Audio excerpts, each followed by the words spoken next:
नमस्कार दोस्तों, पश्चिम बंगाल की मुख्यमंत्री ममता बनर्जी ने द केरला स्टोरी नाम की फिल्म पर पाबंदी लगा दी है, जिसका अर्थ क्या हुआ कि अब पश्चिम बंगाल के किसी भी सिनेमा हॉल में द केरला स्टोरी नहीं दिखाई जाएगी। बकौल ममता बनर्जी, यह पाबंदी मैंने इसलिए लगाई है क्योंकि इससे राज्य की कानून व्यवस्था बिगड़ सकती है। और दूसरा कारण, ममता बनर्जी यह भी कहती हैं कि जिस तरह से द कश्मीर फाइल्स के जरिए कश्मीर को बदनाम किया गया था, उसी तरह से द केरला स्टोरी के जरिए केरल को बदनाम किया जा रहा है। तो मैं ममता बनर्जी से पूछना चाहता हूं कि क्या इस फिल्म पर केरल ने पाबंदी लगाई है? बिल्कुल नहीं लगाई है दोस्तों। वहां की जनता उस फिल्म को नहीं देखने का मन बना रही है।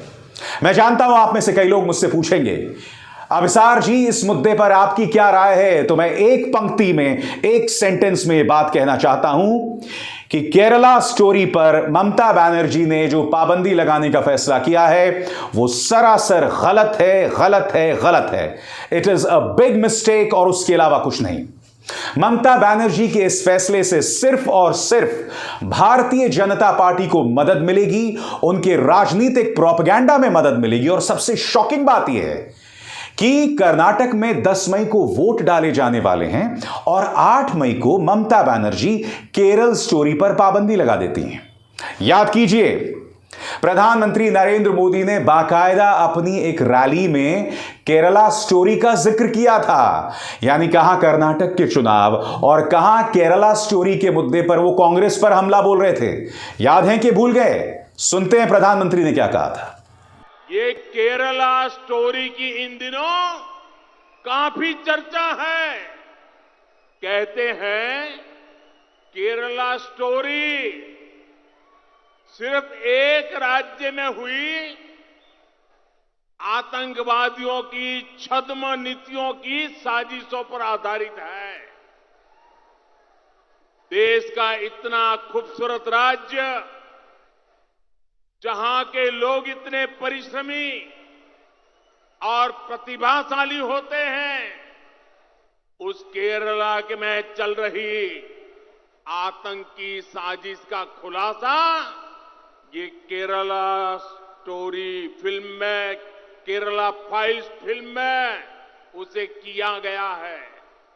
और देश का दुर्भाग्य देखिए कि कांग्रेस आज समाज को तहस नहस करने वाली इस आतंकी प्रवृत्ति के साथ खड़ी हुई नजर आ रही है। इतना ही नहीं, ऐसी आतंकी प्रवृत्ति वालों से कांग्रेस पिछले दरवाजे से राजनीतिक सौदेबाजी तक कर रही है। कर्नाटका के लोगों को इसलिए कांग्रेस से बहुत ही सावधान रहने की जरूरत है। जैसे मैंने कहा कि ममता बनर्जी का यह फैसला कहीं ना कहीं बीजेपी की मदद करेगा और भारतीय जनता पार्टी के पास कोई नैतिक अधिकार नहीं है कि वो अभिव्यक्ति की आजादी पर अपना मुंह खोले। मैं उनके सामने कुछ तथ्य रखना चाहूंगा। याद कीजिए द बीबीसी डॉक्यूमेंट्री, जिसमें उन्होंने गुजरात दंगों की हकीकत पेश की थी। याद कीजिए, न सिर्फ इस डॉक्यूमेंट्री पर पाबंदी लगाई गई थी, बल्कि ट्विटर पर उन तमाम ट्वीट्स पर पाबंदी लगाई गई थी। अंकुश लगाया गया था जो उस डॉक्यूमेंट्री की बात कर रहे थे। तो यह शर्मनाक हरकत आपके माथे पर है बीजेपी। लिहाजा अगर ममता बनर्जी ने केरला स्टोरी पर पाबंदी लगाई है तो ठीक है, विपक्ष होने के नाते आपको यह कहना चाहिए, मगर नैतिक अधिकार आपके पास नहीं है। और भी कई चीजें याद दिलाना चाहता हूं। यह फिल्म याद है आपको? गुजरात दंगों पर बनी थी। इसका नाम था परजानिया। उस वक्त गुजरात के मुख्यमंत्री हुआ करते थे माननीय नरेंद्र मोदी, जो अब प्रधानमंत्री हैं। क्या आप जानते हैं दोस्तों कि परजानिया पर उस वक्त की गुजरात सरकार ने पाबंदी लगा दी थी। तो जो मुख्यमंत्री नरेंद्र मोदी परजानिया नाम की फिल्म पर पाबंदी लगा रहे थे, क्या उनकी पार्टी को अधिकार है कि वो केरल स्टोरी पर कुछ कहें? और बात सिर्फ परजानिया की नहीं थी दोस्तों। आपकी स्क्रीन पर आमिर खान, मैं नहीं भूला हूं कि आमिर खान ने उस वक्त मेधा पाटकर का साथ दिया था नर्मदा आंदोलन के मुद्दे पर। इसका नतीजा क्या हुआ? उनकी एक फिल्म आई थी जिसका नाम था फना। क्या आप जानते हैं कि फना आज तक गुजरात की किसी भी सिनेमा घर में नहीं दिखाई जा सकी, आज तक नहीं दिखाई जा सकी दोस्तों। अब मैं आपको एक और चीज याद दिलाना चाहता हूं। देश के गृह मंत्री अमित शाह आज पश्चिम बंगाल में मौजूद हैं। आपसे मैं पूछना चाहता हूं, क्या यह महज इत्तेफाक है? मैं आपसे यह पूछना चाहता हूं कि अगर देश के गृह मंत्री पश्चिम बंगाल में मौजूद हैं तो क्या वो केरल स्टोरी पर जो पाबंदी लगाई गई है उस पर टिप्पणी नहीं करेंगे? खैर, यहां तो मुद्दा ही कुछ और है, क्योंकि आप और हम सब जानते हैं कि मणिपुर जल रहा है। वहां अब तक 60 लोग मारे जा चुके हैं, मगर माननीय गृह मंत्री कहां जाते हैं? पहले वो कर्नाटक में बैठे रहते हैं, वहां चुनावी रैलीज और रोड शोज करते हैं, और उसके बाद मणिपुर जाने के बजाय पश्चिम बंगाल पहुंच जाते हैं। इससे पता चलता है कि किस तरह की राजनीति बीजेपी कर रही है। मगर मैं आपको दिखला चुका हूं दोस्तों कि कर्नाटक के चुनाव में बाकायदा द केरला स्टोरी का जिक्र किया गया था, और ममता बनर्जी ने अब द केरला स्टोरी पर पाबंदी लगा दी है। ममता जी, आपको यह पता होना चाहिए कि पश्चिम बंगाल इस देश की सांस्कृतिक नब्ज है, कोलकाता इस देश की सांस्कृतिक नब्ज है। वहां की फिल्म इंडस्ट्री हो, कहानियां हो, फिल्में हो, सीरियल्स हो, वो सारे अभिव्यक्ति की आजादी, फ्रीडम ऑफ एक्सप्रेशन की नायाब मिसालें हैं। आपने एक फिल्म पर पाबंदी लगा दी सिर्फ राजनीति के लिए। यह अपने आप में निहायत ही निचले स्तर की राजनीति है। मैं एक बात स्पष्ट कर दूं, मैं केरला स्टोरी नाम की फिल्म से इत्तेफाक नहीं रखता हूं। और क्यों? क्योंकि इस फिल्म ने रिलीज होने से पहले ही झूठ को अपना प्रचार का जरिया बनाया। कैसे? पहले इन्होंने कहा कि करीब 32,000 केरल की महिलाएं जो हैं वो आतंकवादी संगठन आईएसआईएस में शामिल हो चुकी हैं। आंकड़ा ही गलत था। मामला सुप्रीम कोर्ट पहुंचा, सुप्रीम कोर्ट में मामला पहुंचा, और उसके बाद फिल्म के प्रोड्यूसर को उसमें तब्दीली लानी पड़ी। 32,000 का आंकड़ा जो है वो 3 हो गया। यानी कि आपने एक फिल्म पर इतना बवाल किया, इतना हल्ला किया कि 32,000 हमारी महिलाएं जो हैं वो आतंकवादी संगठन में शामिल हो चुकी हैं, मगर बाद में चुपके से आपने उसे 3 में कर दिया। वो भी क्यों? क्योंकि अदालत का दबाव था। और सबसे बड़ी बात जो ममता बनर्जी को समझनी पड़ेगी कि केरल हाई कोर्ट में यह मामला था जहां इस फिल्म पर पाबंदी लगाई जा रही थी, उसकी अपील की गई थी, मगर केरल हाई कोर्ट ने फैसला किया कि हम द केरला स्टोरी पर पाबंदी नहीं लगाएंगे। अब भारतीय जनता पार्टी यह भी आरोप लगा रही है कि तमिलनाडु में कई जगहों पर डीएमके सरकार जो है वो केरला स्टोरी के दिखाए जाने पर रुकावटें डाल रही है, गतिरोध पैदा कर रही है, व्यवधान पैदा कर रही है। यह भी नहीं होना चाहिए। मैं एक बात स्पष्ट कर दूं दोस्तों, मैं फिर कह रहा हूं, द केरला स्टोरी नाम की फिल्म से मैं इत्तेफाक नहीं रखूंगा। क्यों? क्योंकि यह फिल्म अपने प्रचार में झूठ का सहारा लेती है। जिस तरह से द कश्मीर फाइल ने अर्ध सत्य का सहारा लिया था, क्योंकि कश्मीर फाइल का उद्देश्य क्या था? कश्मीर फाइल का उद्देश्य था सिर्फ भारतीय जनता पार्टी के प्रोपेगेंडा का जरिया बनना, क्योंकि कश्मीर फाइल्स में वहां के मुसलमानों को निशाने पर लिया गया, फारूक अब्दुल्ला को निशाने पर लिया गया, मगर कभी भी बीजेपी से एक भी सवाल नहीं किया। मसलन यह सवाल तक नहीं किया गया कि 1990 को जब कश्मीरी पंडित पलायन कर रहे थे तब लालकृष्ण आडवाणी रामरथ यात्रा निकाल रहे थे। क्यों? पिछले 9 सालों से जब से बीजेपी सत्ता में आई है, कश्मीरी पंडितों का दर्द जानने के लिए ना प्रधानमंत्री गए हैं ना अमित शाह गए हैं।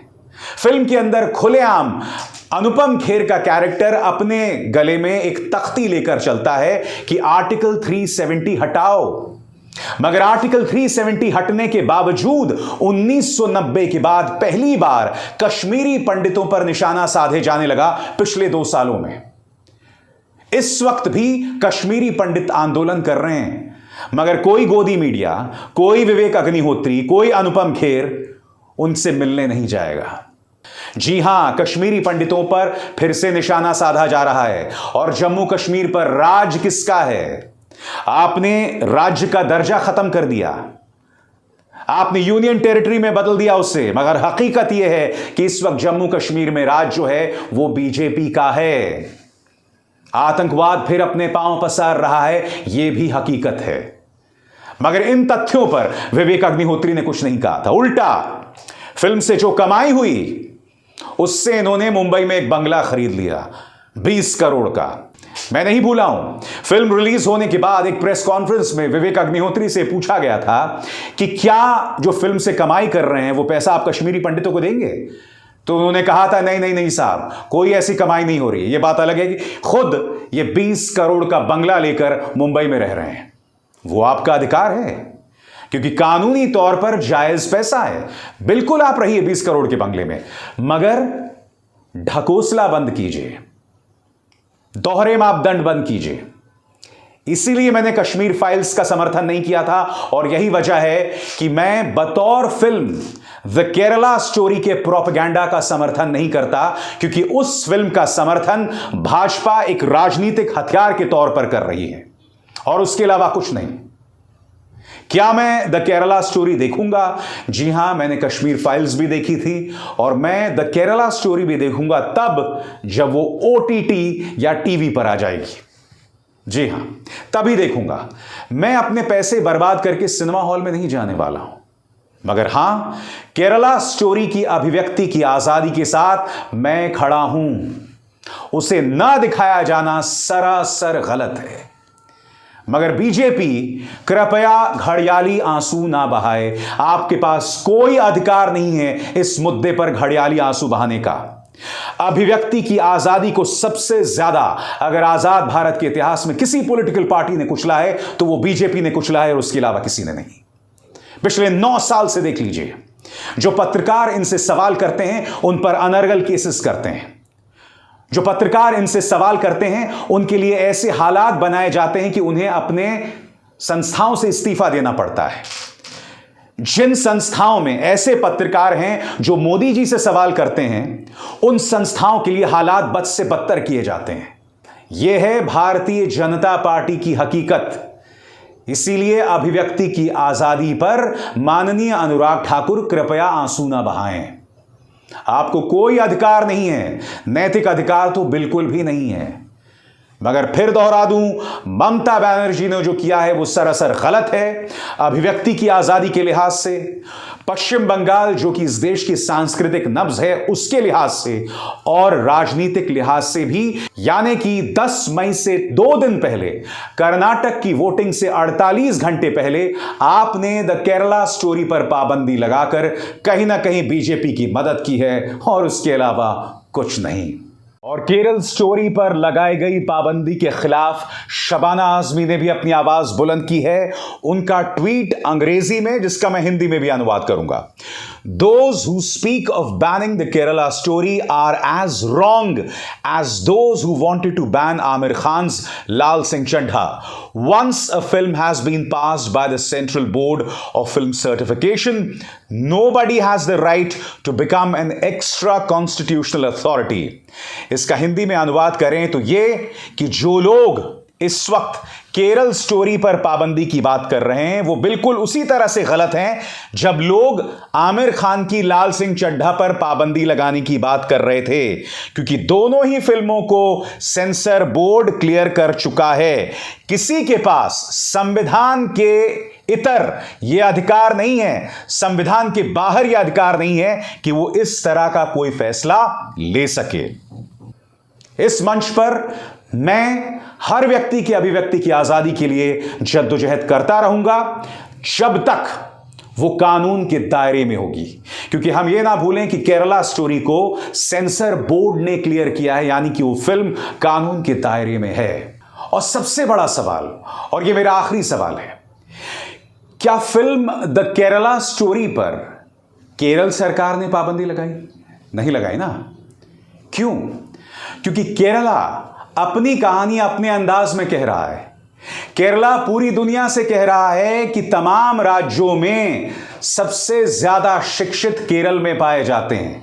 जच्चा बच्चा स्वास्थ्य दर केरल में है। सबसे ज्यादा विदेशों में बसे मलयाली देश में फॉरेन रेमिटेंस यानी विदेशी मुद्रा भेजते हैं और देश की सेवा करते हैं। केरल एक सेक्युलर राज्य है, एक धर्मनिरपेक्ष राज्य है, जहां सभी को अपने बात कहने की आजादी है। केरल सरकार ने पाबंदी नहीं लगाई, क्योंकि जब आपको याद होगा, जब केरल हाईकोर्ट ने फैसला सुनाया था कि भाई इस फिल्म पर पाबंदी नहीं लगाई जा सकती, तो केरल सरकार अपने अधिकार का इस्तेमाल करके फिल्म पर पाबंदी लगा सकती थी, जैसा कि ममता बनर्जी ने लगाया। उन्होंने ऐसा नहीं किया, क्योंकि वो चाहते थे कि ये जनता फैसला करे कि भाई किसी फिल्म पर पाबंदी लगाई जाए या ना लगाई जाए, एक फिल्म को देखा जाए या ना देखा जाए, ये फैसला जनता को करना चाहिए। मगर जो ममता बनर्जी ने किया है वो वाकई शर्मनाक है।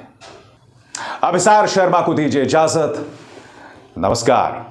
स्वतंत्र और आजाद पत्रकारिता का समर्थन कीजिए, सच में मेरा साथी बनिए। बहुत आसान है दोस्तों, इस ज्वाइन बटन को दबाइए और आपके सामने आएंगे ये 3 विकल्प, इनमें से एक चुनिए और सच के इस सफर में मेरा साथी बनिए।